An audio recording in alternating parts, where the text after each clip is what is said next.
Welcome back to Oster Oncology. This is Dr. David Oster. It is Colon Cancer Awareness Month, so I put together this video, this illustrated walkthrough, to give you a good overview of some anatomy. We will discuss some staging and show you how colorectal cancer is staged. We'll get into the conventional treatments and some of the particulars on how they are chosen by your medical oncologist. And then, of course, we will finish with, stay right to the end, because we will give you the best naturopathic compounds that have the best research for an anti-cancer benefit as well. So starting our anatomy at the stomach and descending in the small intestines and then moving into the large bowel. That happens at the cecum. And then the large bowel moving distally towards the rectum heads up the ascending colon up on the left side there across what we call the transverse colon and then down the descending colon into the sigmoid colon, where actually the majority of cancers do occur in the descending and sigmoid colon. Now, moving into staging of colorectal cancer actually is unique for solid tumors. It is not based on the standardly used TNM staging criteria, which T stands for tumor size, N for the lymph nodes that are involved, and M is if it is metastatic or not. So, again, T standing for the size of the tumor. In colorectal cancer, the size of the tumor does not contribute greatly to the staging at all. So we are going to be looking at the staging being based on how the tumor has invaded or penetrated from the most inner surface of the intestinal lining deeper into the wall and perhaps even through the wall. So if we do a cross section here, I'll do it quick for you here. There's a couple layers I just want to introduce you to because they are the different layers that our staging is dependent upon. So the most outer layer, I just did in purple there, is called the serosa. And internal to that is a thicker layer. It's a muscular layer actually called the muscularis externa. And then again, just a little bit closer to the inner lining is called the submucosa. And then we have the mucosa, which is the most inner lining that interacts with water, food content passing through the colon. So we'll put them up at the top left there for a reference for you as we show you how these tumors can penetrate deeper within the wall here. So the green convoluted lining there is the most inner lining, the mucosal lining, and tumors do originate from that lining. So from the lining that is closest to the food content passing through the bowels. And they can either be flattened, as you see on the top there, or they can actually have a bit of a stalk, and that is called a polyp. And they can actually penetrate deeper through the submucosa into the muscularis externa as well. Now, when it's penetrated to this level, this is stage 1 colon cancer. Stage 1. It has not yet involved the serosa, the deeper layer. Now, these tumors can, again, there's a stalk that's called pedunculated, and a flat tumor is called a sessile tumor, and that relates to what type of surgeries are often recommended by the surgical team. Now, if we move to stage 2 colon cancer then is stated as such because it involves the deeper serosa lining, and it can actually penetrate right through. So that's stage 2, a deeper penetration. Now, after that, we do have lymph nodes closely associated all throughout the colon. And when lymph nodes are then involved and the cancer has spread to involve those lymph nodes, then we are dealing with the stage 3. So you can see how this staging does involve the lymph nodes, but not necessarily the number of them, but that they're involved. Now, stage 4, just like any other cancer type, involves the spread away from the local region and involving organs, and in this case also the peritoneal cavity. The most common site of metastasis for colon cancer is certainly the organ of the liver. And that is because the liver is closely tied, you can see the red arrows here, closely tied to the intestinal tract, as all of the nutrients and contents that we absorb through the intestines is first pass, it's actually called the first pass, first passed through the liver as the liver filters the contents that are absorbed. So there's sort of a highway there that allows any type of metastatic situation to readily spread to that organ. Now I'm going to walk you through a couple other aspects to staging. It's called pathological staging. And because they do dictate what type of treatments an oncologist may recommend in your case. So pathological staging is based on actually the cells being removed, the cells being assessed, either from the tumor by a biopsy or from the surgical specimen that's been removed. And the first thing that will be assessed is something called your KRAS status, and that involves a receptor on the outer lining of the cancer cell on the outer membrane called the epidermal growth factor, and it is a docking port to receive a growth factor called the epidermal growth factor. And the epidermal growth factor, when it stimulates that receptor, it activates a little molecule closely associated called RAS, which then turns on a cascade of events, RAF, and then MAP kinase and MEK, and eventually ERK. These are signaling cascades. They are transcription factors. They turn on genes that tell a cell to grow, to divide, to be vibrant.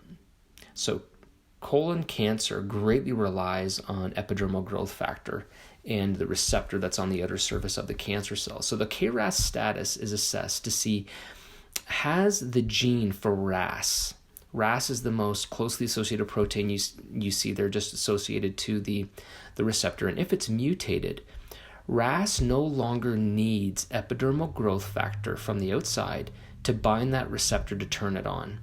We actually say that it is constitutively or always turned on. It is always firing and turning on the cascade of events to tell the cell to grow, and divide. So it's a problem if it has been mutated. Okay, we'll get back to that. The second pathological factor that's very important for treatment is something called microsatellite instability in colorectal cancer. And it has to deal with the ability for mutations to be repaired in the DNA. So KRAS status is in about 40% of patients, KRAS positive, and in 15% of cases we see microsatellite instability. So if we move now to conventional treatments, conventional therapies, and if we do have local disease, we know that surgery is always a front and center recommendation for stage 1 to 3. And there's different types of surgery. We can have, certainly with stage 1, if it's just a polyp, we can have polypectomy. If there's greater involvement, though, a partial colectomy where a portion of the colon is removed. And then also we can have more of extensive complete colectomy with an ileostomy being required. Now, chemotherapy has always been a cornerstone to treatment of colorectal cancer. They are usually Folfox or FOLFIRINOX. Now, this is a combination chemotherapy. The FOL stands for 5-FU. Irina stands for irinotecan. And then OX is the oxaliplatin portion. So it's a triplet chemotherapy. And the oxaliplatin and irinotecan, they've got sort of very well-known side effects that they are notorious for. With oxaliplatin, we need to be very careful with nerve damage, and with irinotecan, it's diarrhea.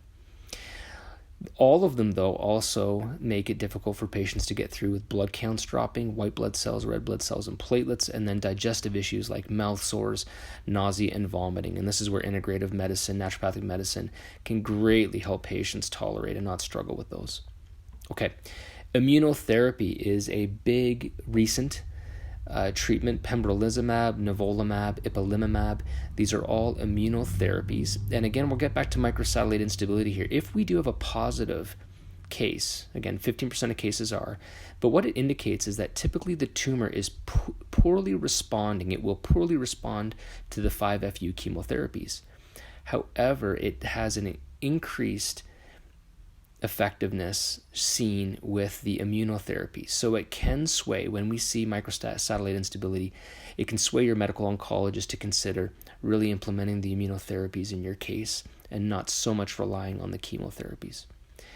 And then lastly, based on the KRAS status, we do have epidermal growth factor receptor inhibitors. Now, if they are only good when your KRAS is functioning, again, if it is mutated, it has nothing, it will continue firing regardless if the epidermal growth factor receptor has been stimulated or not. So blocking it doesn't matter. And the two drugs there are Erbitux and Vectibix that are usually used. Getting to natural therapies now. So naturopathic medicine, and I'm only going to give you the top tools that have evidence behind them to support their use in colorectal cancer. And with colorectal cancer, we have a gem of a natural compound in a mushroom called Coriolus versicolor. It is also called turkey tail. And it is the only natural compound ever shown to clearly show improved overall survival and increased progression-free survival in any type of cancer. There's no other natural compound under the sun that has shown such dramatic impact on overall survival.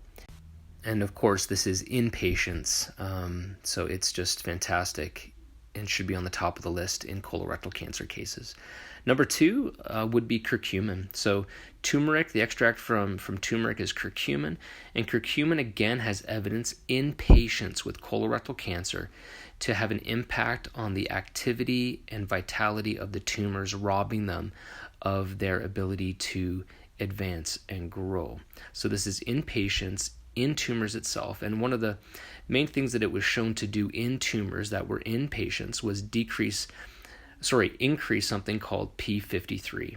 So again, if we in the study, when they took the biopsy and surgical samples and assessed the cells, what they assessed was something called P53. Now, it's not commonly assessed, but we know it's dramatically involved in colorectal cancer.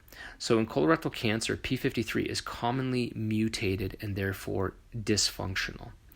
So this dysfunctioning P53 underpins the ability for these cancer cells to resist treatment and to go on living even though they are very dysfunctional. So I'll cross off P53. Commonly, it is dysfunctional within colorectal cancer tumors. Now, when it is functioning, what it brings to a cell are a lot of safeguards that are essential.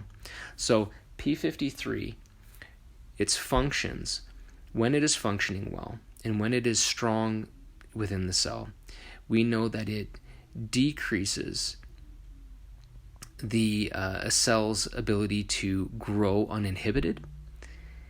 It will increase a cell's ability to repair mutations and DNA damage that are continually acquired in cancer cells, giving new advantages. And then we also know that if DNA can't be repaired, P53 is the quarterback to trigger a cell to actually kill itself, cell suicide. And this is essential. It's needed. It is very much needed if we want to see the best results from conventional treatment that we can get. And that's called apoptosis, that's cell suicide.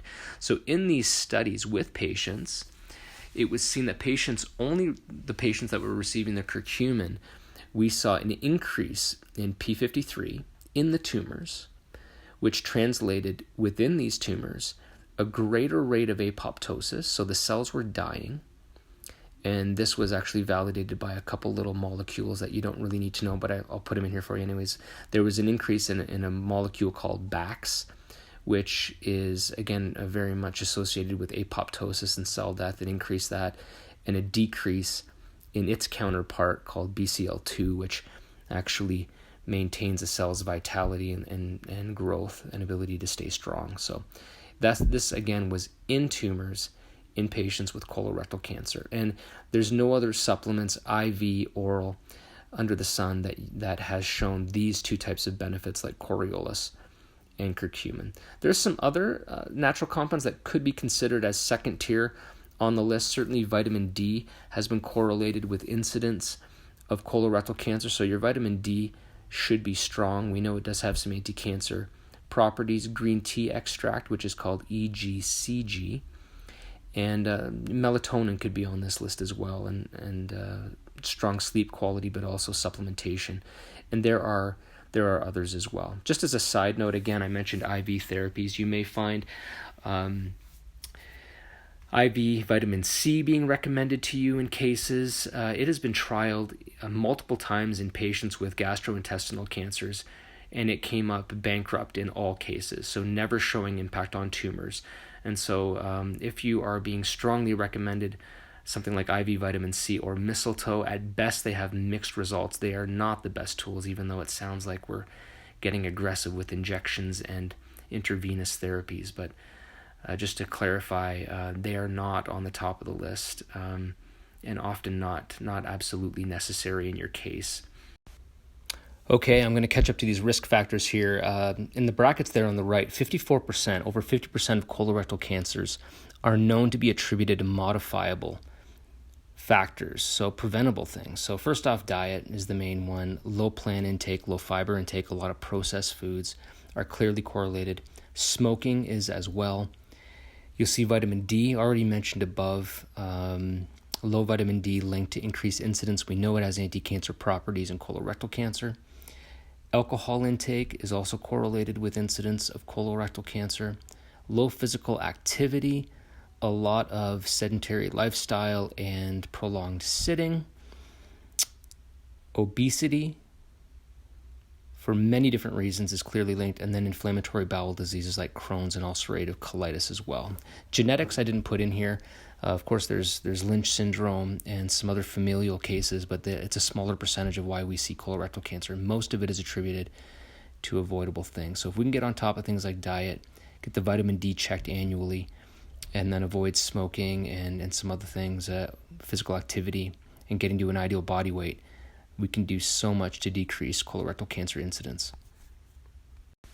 So I hope this was a good review for you, some anatomy, staging, pathological staging, going through the conventional treatments. There's so much integrative oncology, naturopathic medicine can do for patients to help them tolerate these treatments.